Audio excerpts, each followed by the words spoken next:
Davos, the WEF Conspiracy. The World Economic Forum was back in action this week in Davos for the first time since 2020 for its annual winter meeting with the world's elites. The event began on Monday. It's coming to a close today. Russell Brand described it as the Coachella of corporatocracy and the Glastonbury of globalism. And here's why. Davos this week hosted 52 heads of state and nearly 600 CEOs for this week-long event, including CEOs of Amazon, BlackRock, JP Morgan, Pfizer, Moderna, all gathering alongside the president, the European Commission, the IMF's managing director, the Secretary General for NATO, the chiefs of the FBI, the MI6, the publisher of the New York Times, and of course, the event's infamous host, founder and chairman, Klaus Schwab. Plus, of course, the 5,000 soldiers deployed for their protection, or perhaps to ensure what goes on in Davos stays in Davos. Hi, my name is Astin-Gregory. This is the Elevate podcast. In tonight's episode, I'm exploring whether this story around Davos and the World Economic Forum is merely conspiracy or something a little more sinister. Please let me know in the comments your thoughts, your reflections on the World Economic Forum, Davos, the Great Reset. Tell us what you think in the comments. In this episode, I'm going to explore what power the WEF really does have and also look at some of the ideas around the conspiracy theories that have been pondered and put forth inside the mainstream media this week as these elites have gathered. Now, bringing things back home to the UK, Rishi Sunak, our current Prime Minister, I say current, it could all change tomorrow, who knows, how many have we had in the last few years, but Rishi decided not to attend this year, even though the Prime Minister, of course, would have been in plenty of good company amongst the tech entrepreneurs and the Wall Street bankers who always attend Davos in serious numbers. His allegiances that we know work alongside him anyway.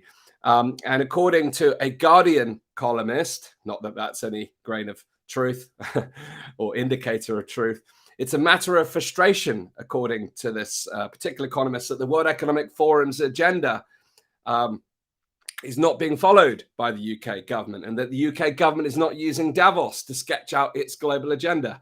And I say, really, Sunak doesn't really need to go to show the indicators that he's already following the course laid out by the technocrats that are gathering this week.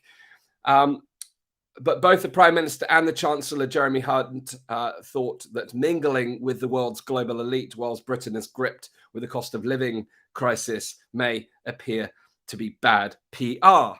However, that did not stop Labour Party leader Keir Starmer and the Shadow Chancellor Rachel Reeves, who have both taken the opportunity to demonstrate just how corporate-friendly the Labour Party has become, which I'm sure just will send shivers down the left thinking about how what that represents. But perhaps Starmer and co are hoping that the inner workings of the globalist machine will somehow eventually work in their favor, and time will tell. But we're not here to talk about politics tonight, or maybe we are, because the question that we ask around the power that the WF ultimately has over our sovereign nations is an important component to get our heads around. And I'll talk more about that as we go on. Now, the theme for this year's Davos convention is cooperation in a fragmented world. Well, we can certainly see that the world is becoming greater fragmented due to all of the manipulation and propaganda that we've been witnessing over the last couple of years. But the WEF say that they will look at how we can tackle the numerous and interlinked challenges that the world is facing. Certainly are interlinked, and it's certainly interesting to see how many of these global bodies are at the core of that interconnection. However, that's a story for another day. Maybe leaning into the conspiracy side there, but it is important to recognize the global actors that seemingly come to the rescue, if you will, at every turn and every crisis. And the idea, of course, is that the World Economic Forum will pioneer solutions through public-private cooperation. What exactly that means is something else will unfold as we go through today. Now, cooperation in a fragmented world. Cooperation with whom exactly? Building trust with whom? This idea of trust was a subject that's brought up this week.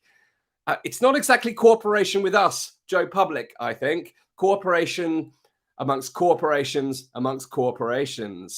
mapping centralized and globalized interests between the aristocracy, the elite, the state, and the corporations is seemingly the order of the day, given the invite list and the level of protection that's been put in place. And you can see how independent journalism has been thwarted in Davos if you look around some of the clips that have been circulating on social media. So there's certainly things that are happening that they don't want us to see. Now, the main event is, of course, broadcast live. You can watch it. You know, they say, look, we're open and transparent. We'll touch on that again later on as we go through this, because there's plenty, I can tell you, that is not open and transparent that goes on in Davos. And of course, anyone that's in business that has been to any form of conference will know that the talks are one thing, but it's the deals that are done around the drinks in the evening and the bars and the things that happen outside the event room where all the action happens. And that is certainly no different at Davos. And we'll talk more about that. Now, despite the obvious, or seemingly to me, obvious implications of the wealthiest and most powerful people gathering together in a heavily guarded remote location, the mainstream media have been spouting about how conspiracy theories have begun to thrive online as the elites arrived in Davos on Monday. Now, you might say, okay, well, given my tone in this broadcast, you know, there is a tone to what I'm saying here because there's an irony to all of this. And I will try and be as balanced as possible within this. But the point is, how can you even begin to ponder that there is no conspiracy when the world's most elite come together in forums like this? However, to quote CBS News, and this is a direct quote, the annual event in the Swiss ski resort town of Davos, which opens on Monday, has increasingly become the target of bizarre claims from a growing chorus of commentators who believe the forum involves a group of elites manipulating global events for their own benefit. Yes, I mean it's openly witnessable. That is what's happening. Experts say what was once a conspiracy theory found on the internet's underbelly has now hit the mainstream. It goes on to say that hundreds of public sessions are planned, but the 4-day conference is also known for its secretive backroom meetings and deal-making by business leaders. This gap between what's shown to the public and what happens behind closed doors makes the meeting a flashpoint for misinformation. Oh, dear, oh, dear.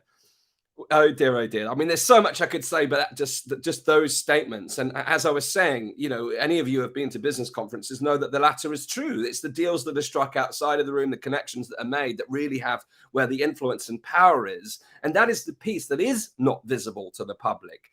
But even the things that are visible to the public are very telling, because there really is no need to resort to, as they describe, bizarre conspiracy theories to posit the fact that the World Economic Forum's agenda is much more likely to be tailored to suit the interests of its funders, its founders, its board members, the world's ultra wealthy and the corporate elites, rather than improving the state of the world, as the organization claims. It often results in improving its own bank balance. And, you know, I'm going to talk about the role of the pandemic and how this showed up in a minute. But if you want evidence at the self-serving nature of these elites, the top 1% have captured nearly twice as much new wealth as the rest of the entire world.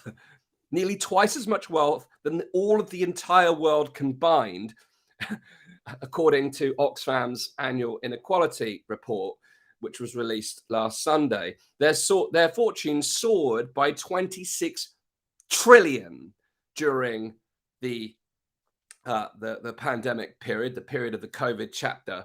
So to cite this as conspiracy is, quite frankly, alarming that the mainstream media would say that. But we know the mainstream media is part of the overall machine. The New York Times is there, CBS is there, CNBC is there. You know, they're entwined. And how can a media outlet report factually and independently, journalistically, on an event where they're invited as a partner? Come on. Come on, common sense corner here. It's still alive.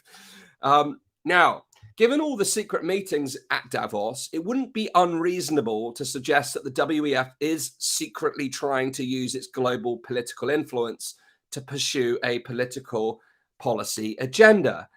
However, the reality is it's been, as an organization, doing this quite openly for many, many years. The organization's existed for over 50 years, and most of the agenda, as they nonchalantly describe it, they don't even shy away from the term agenda.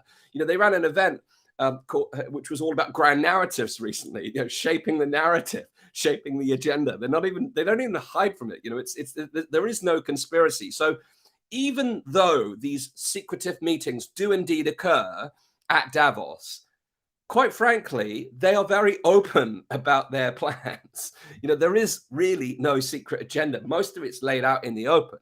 You know, so the idea that this is a conspiracy, which is the subject of this report, is futile in my view, because the corporate takeover of the global agenda, which has been aided and abetted by the WEF, became particularly apparent to so many of us during the COVID chapter. You know, so many people, I recall back looking to the early videos that we put out on the Pandemic Podcast, and hello to all of those of you who have followed the story and the Pandemic Podcast ever since. I'm wearing the Pandemic Podcast t-shirt today, and if you can see that as a throwback, although that whole story is not over by any stretch.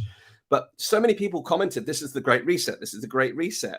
And I think that initial connection with the WEF and the Great Reset was why some of the mainstream media outlets started to go down this idea that this is a conspiracy. But, you know, we can zoom out now that these public, private, and corporate-centered coalitions, all with ties to the World Economic Forum, beyond the reach of democratic accountability, all played a crucial role, not only in promoting a vaccine-centric and profit-driven response to the pandemic, they also help oversee the vaccine rollout. But if you actually zoom out further, you can see they're involved in all of the pandemic preparation planning. So they've got their hand in everything.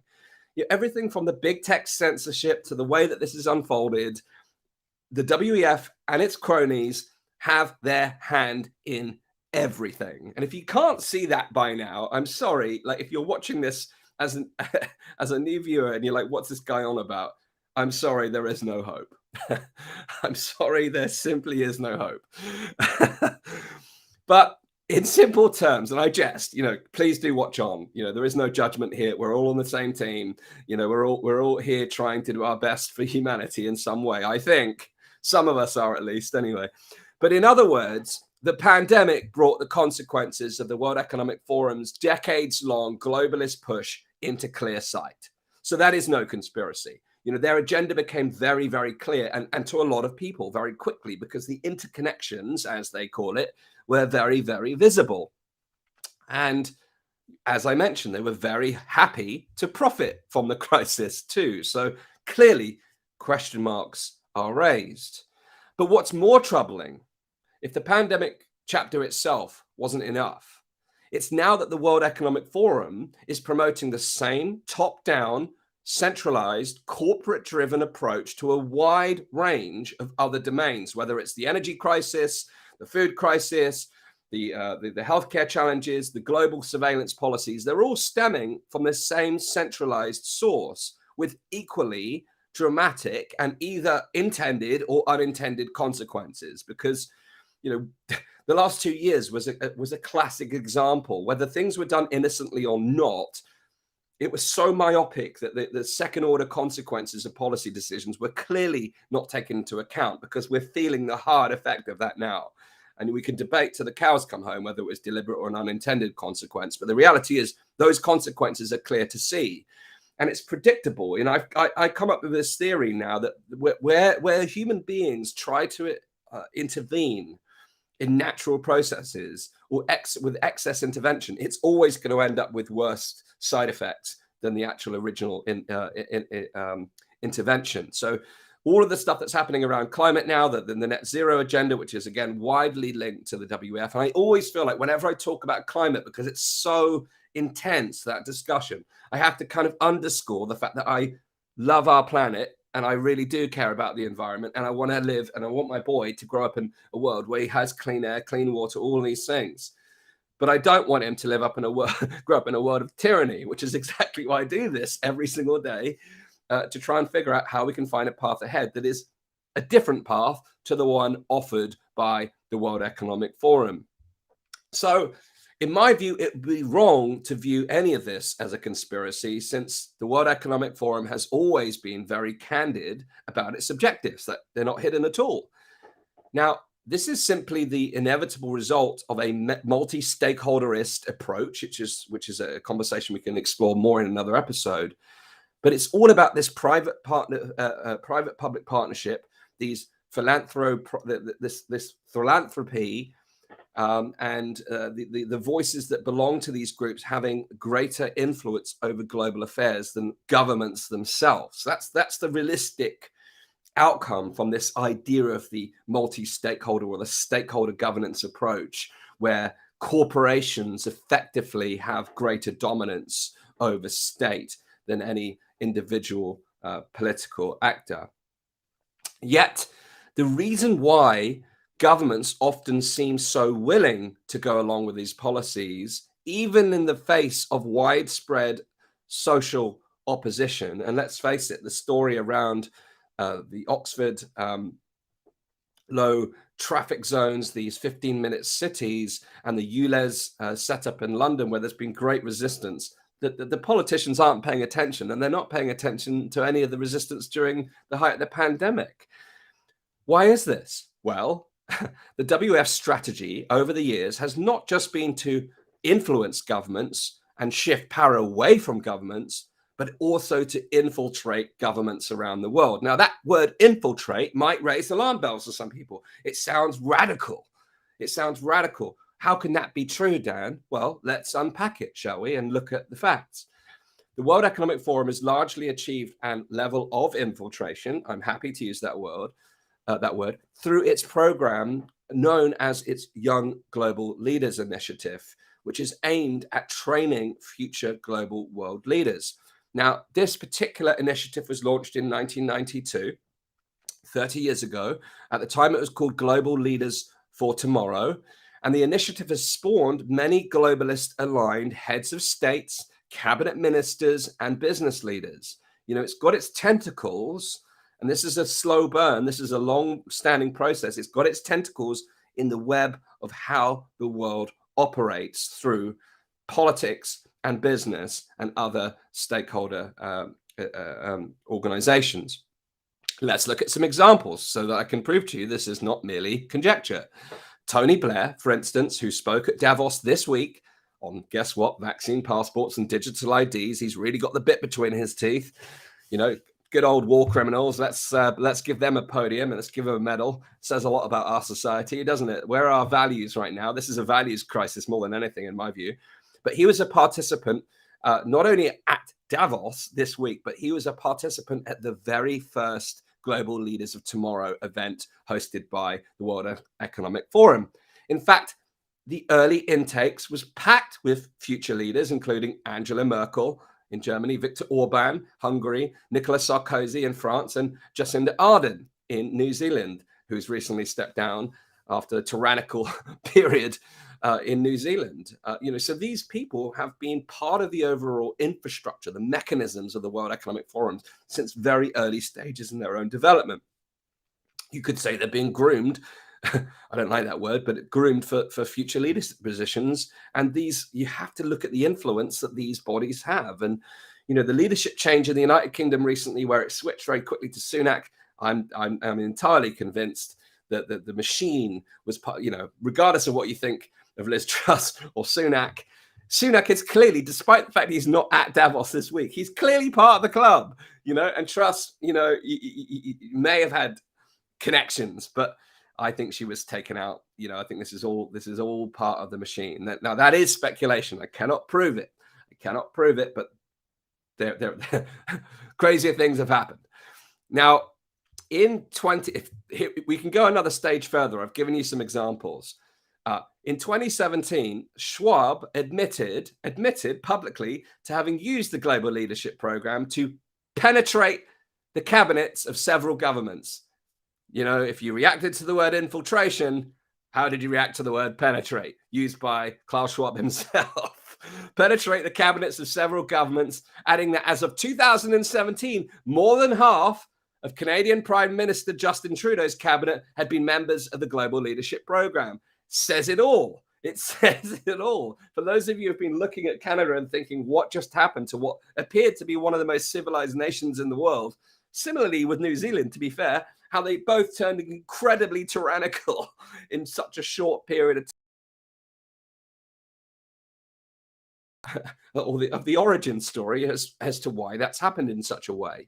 Now, more recently, and again, this is all verifiable, in December 2021, the Dutch government published its past correspondence with the representatives of the World Economic Forum, which showed extensive interaction between the World Economic Forum and the Dutch government. Now, as we're going through this, part of your mind might be thinking, what on earth can we do, Dan? And I'll come to that question, although I won't address it in any great length in this particular episode because, you know, we've only got a certain amount of time today, but it will be, we're going to be looking at this question, this important question over the coming weeks. But certainly one of the first things we can be doing is asking through Freedom of Information Acts for governments to be publishing their relationships and interactions with organizations like the WEF, and not exclusive to them because there are plenty of others. But the WEF is certainly the crown jewels of where this is happening, although, you know, many would argue that there's other organizations that's kind of fueling the WEF, this complex web of actually only a small number of people, which I'll talk about. But when the Dutch Prime Minister proposed to drastically cut the nitrogen emissions in line with the World Economic Forum inspired greenwashing policies, sorry, that's my label, it sparked a large-scale protest in the Netherlands, and critics drew attention to the fact that not only did Mark Rutte, who is the Prime Minister, have close ties with the WEF himself, but his Minister of Social Affairs and Employment was also elected to the Global Young Leaders Program in 2008, and his Deputy Prime Minister and Finance Minister is also a contributor to the World Economic Forum's agenda. So it cuts deep, it runs deep. And ultimately, there is no denying that the World Economic Forum wields immense power, which has cemented the rule of this globalist technocratic class to a degree that we've never seen before in history. Now, I'm going to talk about this again in a future episode, but you could describe it as almost neo-feudal, you know, the feudalist system where the age of empire, where the concentration of power is held between the few and the rest were the workers on the land. You could almost argue, as many have, or beginning to, that we're entering into this kind of neo-feudal arrangement where the powers that be are growing and growing and becoming more and more centralized and concentrated. But that's a story for another day. But ultimately, that's something we need to be paying attention to. Now, people often ask, what actually is a globalist? Well, I can tell you something. It's becoming increasingly difficult to actually find a concrete definition because the WEF have gone on a counter, they are countering the misinformation and conspiracy that people like me are supposedly putting forward by now manipulating the search results on Google. So if you go and type in what is a globalist on Google, well, do it for yourself and go and see the results. You know, the whole thing is they're trying to muddy those that could use the term globalist to describe the situation. But Samuel Huntington, who is credited with inventing the term Davos man to describe the global elites who attend this particular festival of elites, as saying that this global elite have little need, and I quote this, little need for national loyalty, view national boundaries as obstacles, and see national governments as residues from the past whose only function is to facilitate the elite's global operations. To me, that sentiment is at the heart of this. It's beyond national governments, and I'll go on to talk more about this as we go through this, but it's important to recognize that this superclass represents a tiny group of people with enormous power. And according to researchers, it's just 6,000 to 7,000 people, or 0.00001% of the world's population.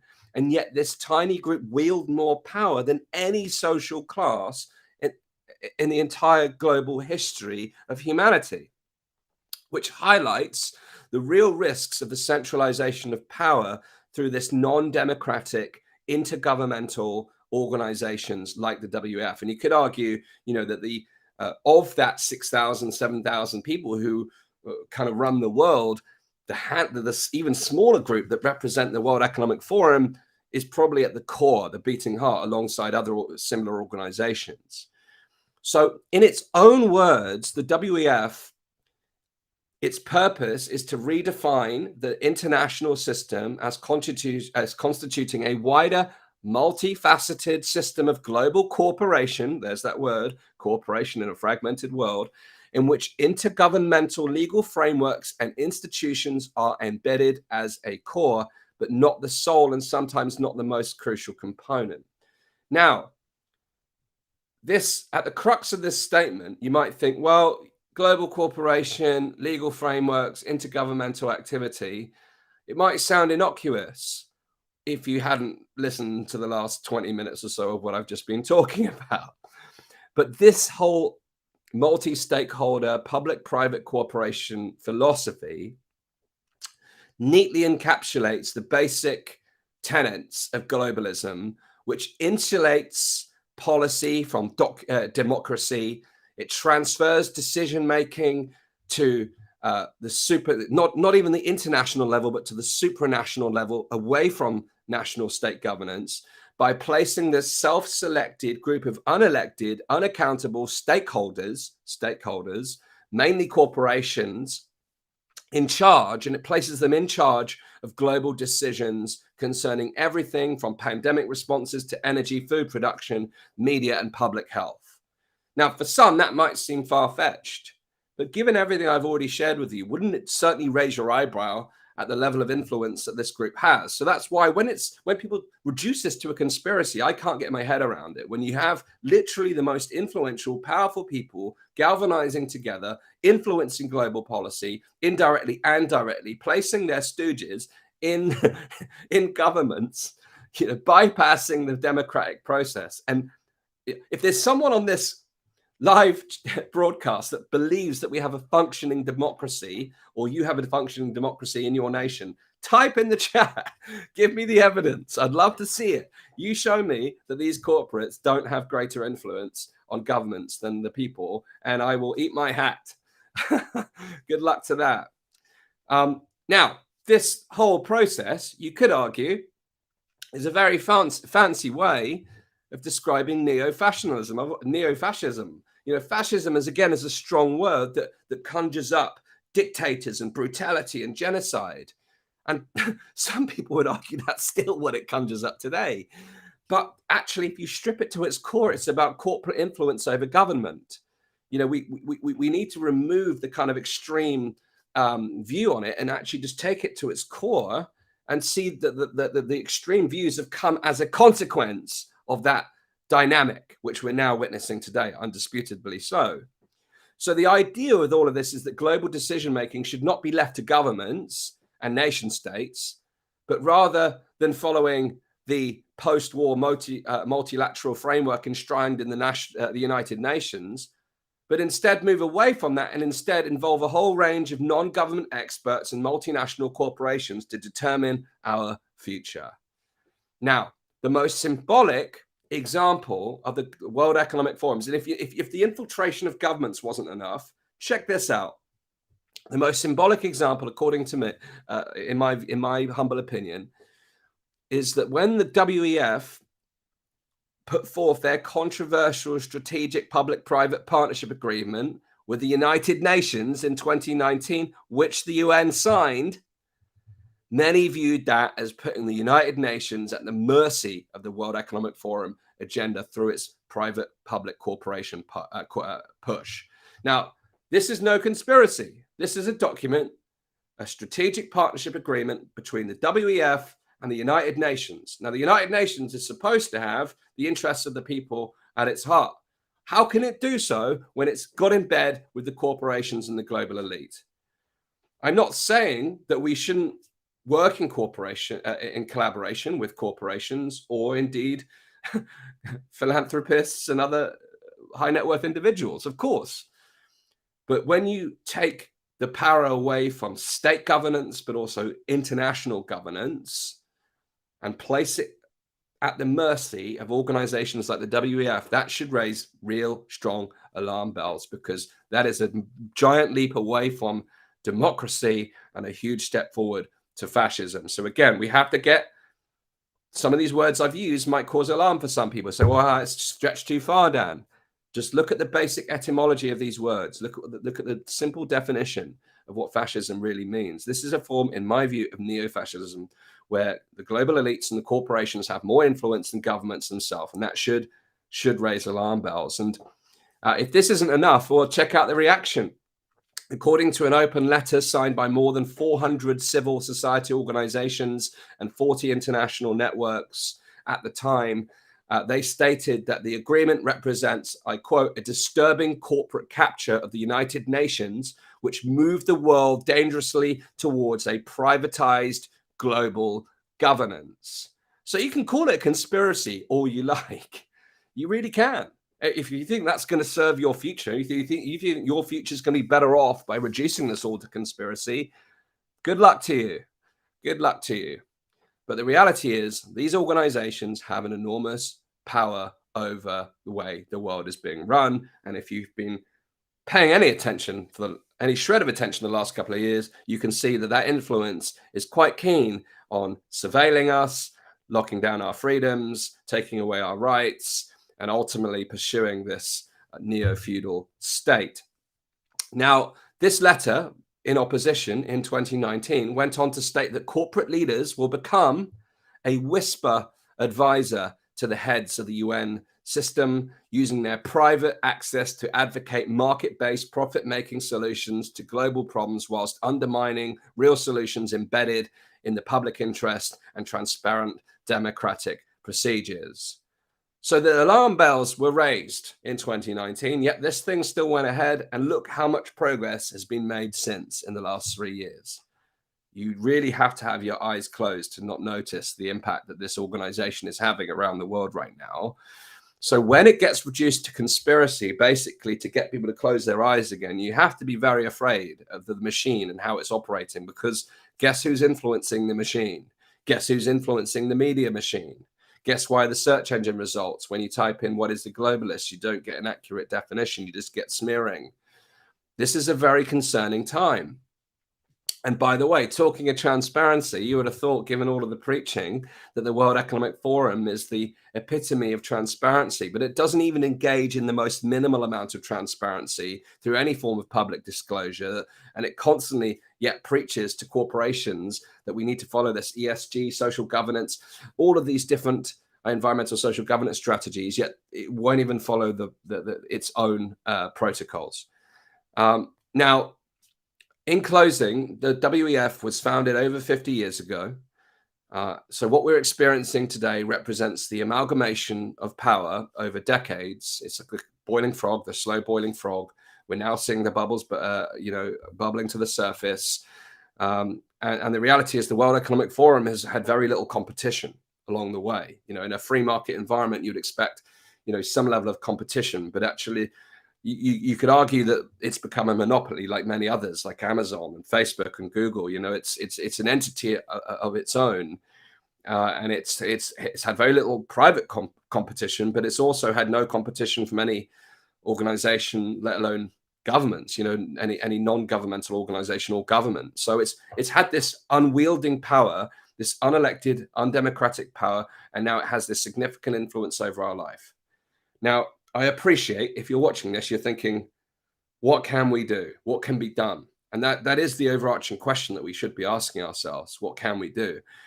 And I invite you to think, what can you do? What can I do? Because we're often asking, what can we do as a collective? And that's an important question to ask, because, given the scale of power that it has and influence that it has, we need to think about how we rebalance that power. We also need to think about how we avoid becoming a centralized institution as well. How do we decentralize? These questions are important to ask. But part of the reason why so much power has been amalgamated in such a way is because of the power that the public have almost willingly, consciously or otherwise, given away. So now is the time for each one of us to actually reclaim our personal power, reclaim personal responsibility, reclaim our own agency. And that really is the first step to change. So it's very hard for people to get their heads around when we're talking about the significant scale of power. But the reality is, as I mentioned, it's really 6,000 to 7,000 people amongst billions. So the awakening unfolds here is really the awakening to our own personal power. That really is the first step. And then how we galvanize that on an individual and collective level is an important next conversation. But if we're not willing to reclaim our own personal power and become empowered, because empowerment is a healthy form of power, what we're witnessing and talking about today in the context of the WEF is an unhealthy form of an unhealthy manifestation of power. What we're talking about here is a healthy manifestation of power where each individual is able to thrive in harmony with society and the world we live in. That's really what we should be pursuing. But the goals of the WF are really adverse to individual flourishing. They're adverse to societal flourishing. They're also adverse to environmental flourishing. When you strip away all the greenwashing and you see all the hypocrisy, which is again the subject of another episode, you can see the emperor has no clothes. So it is important that we ask what can be done. And over the coming weeks, we'll be releasing a lot of content on this. We'll be inviting lots of guests. And I was part of an amazing forum today with Abir Balan's new organization, Think Twice. Abir was one of the founding members of Panda, alongside Nick Hudson. She's launched a new initiative today. And I was part of a 2-hour workshop with the Think Twice team. And there are lots of people now exploring how we move forward. How do we tackle this imbalance in power? But let us not leave it to the organizations. Let's take personal responsibility. Let's seek ways in our day-to-day lives to live today how we wish to see the world tomorrow, which was the subject of my talk that I gave last weekend at the Trailblazing Systemic Change workshop that I had the privilege of being part of in Glastonbury. And the irony is, here's the irony. And here's where we also must need to stand guard at the door of what we're doing, because the event that we held in Glastonbury was certainly no secretive event. It was published, it was recorded, we're releasing recordings, but it was still a remote gathering of change makers who are just simply seeing the world in a different way. What we need to be doing is opening up the conversation, opening up the dialogue, and making this democratic. We need to be involving. We need to bring public sovereignty into this equation. This is all about decentralization, not centralization in reverse, because the temptation when you're going up a great power is to amass power together, but actually distributed power, I believe, is where the secret lies, because that enables us to have some level of centralization and coordination, working in collaboration, of course, but we have that distribution because that enables to each individual to have a voice, which is ultimately what the crux of this is all about. It's about emboldening and enlivening citizens once again, because we're facing this kind of consumerist culture that keeps us sedated. The media keeps us sedated, and we've got to move beyond that and find that way. And I'm increasingly not enjoying the term awakening so much, but it is an awakening. Awakening becomes a judgmental term. It can be used adversely, but ultimately it is that awakening from our own slumber. It's opening our eyes to the world as it is, and not just opening our eyes to the way that the world is, but opening the inner eye to see the power within oneself to influence the world around ourselves.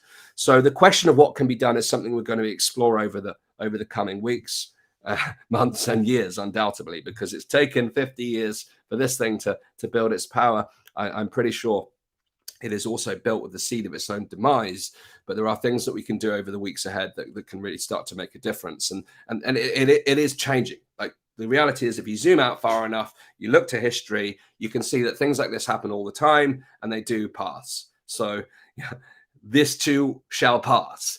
Now we can all play our part in accelerating the change, and we can also start accelerating, building something different. I'm not going to say better, because again, if we go into building something better or superior, we're entering into the mindset of the elites, who think that they have the way. The way is your way. that is the key. It is finding a way for each of us to play a role in shaping the world that we live within together.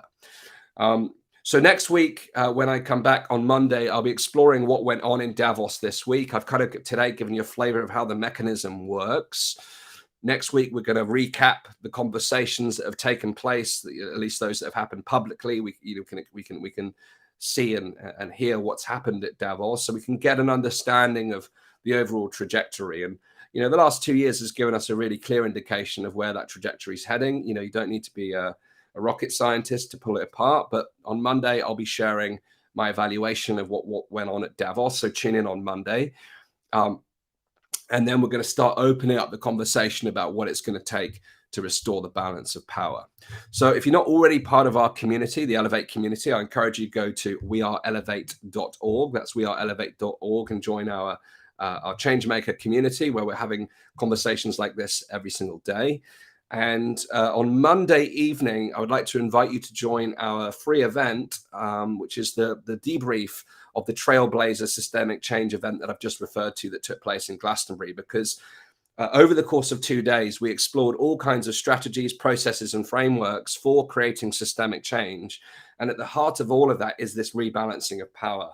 We had activists and change makers from all over the world, all from different causes. This wasn't a freedom movement event. This was an event inviting people from all backgrounds, all viewpoints, all belief systems, to explore the kind of commonalities that exist amongst all of the challenges that the world is facing. And this imbalance of power, this corporatist power, is at the heart of everything. And how do we shift and restore the power and bring the power back to the people is one of the most important conversations that we can have. So over 2 days, we explored frameworks, concepts, practices for creating systemic change. And on Monday evening, 8 p.m. UK time, we're hosting a Zoom event where we're going to share, from the participants of that event, some of the leaders of that event and the participants are going to share their takeaways, their insights, and we'll give you a flavor of what the program entailed for those of you who weren't able to attend. If you'd like to get the recordings of the entire event, you can also purchase the recordings for just £60. You've got 2 days worth of recordings plus the online course that we're building around systemic change. But you'll see more about that in the comments. I'll put the links in. But you can join our free event on Monday night, where we'll talk through that particular seminar. So that's the starting point for really engaging with how do we create change. These types of conversations, the processes and frameworks, building networks, building coalitions, and ultimately helping people to reclaim their personal power is the way we will create change. So look out for the event on Monday night. You can register now for free at weareelevate.org/trailblazer debrief. You'll also find out more by registering how to purchase the recordings if you wish. But there's so much to explore, and we'll be bringing all of these types of conversations to the Elevate podcast in the coming weeks as we start to figure out how we can each play our part in creating the kind of change we wish to see in the world.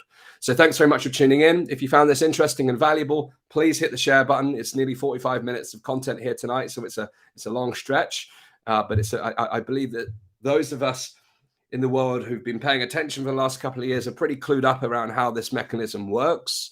But it's really important that we start to spread the word. It's really important, we can talk about the individual issues, the vaccine stories, and etc., which is really, really important. We must continue to shine a light on those issues. But actually, we've got to sometimes take a step back and look at the broader systemic issues, and many of which we've touched upon today, and this kind of corporate takeover through the likes of the WF. So please do share this video.